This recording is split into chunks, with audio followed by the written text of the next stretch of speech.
Dodies pa Jūrteku vai Mežteku, tagad ir iespēja iemūžināt savu noieto ceļu. Mēs esam izveidojuši pārgājienu karti ikvienam, kurš dodas pa Jūrteku vai Mežteku. Iedvesmojoties no mūsu radītajām pārgājienu kartēm, ko izmantojam ekspedīcijās ārzemēs, izstrādājām arī maršrutu kartes 2 Baltijas garo taku pārgājieniem. Jūrtekas un Mežtekas gājējiem ir iespēja saņemt karti un arī iegādāties baltu marķieri. Ar to varēs atzīmēt noietos posmus, tādējādi sekot līdzi savam progresam. Tā pārgājienu karta var kļūt par tavu ceļojumu dienas grāmatu.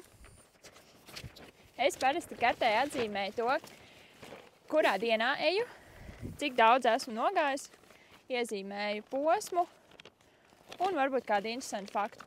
Ar savu karti vari dalīties sociālos tīklos vai ierāmēt un pielikt pie sienas.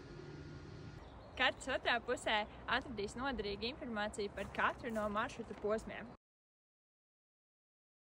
Ja arī tu vēlies saņemt savu pārgājienu karti, pievienojies pārgājienam gar Jūrteku 24. maijā. Kopā dosimies no Apšu ciema uz Anguri.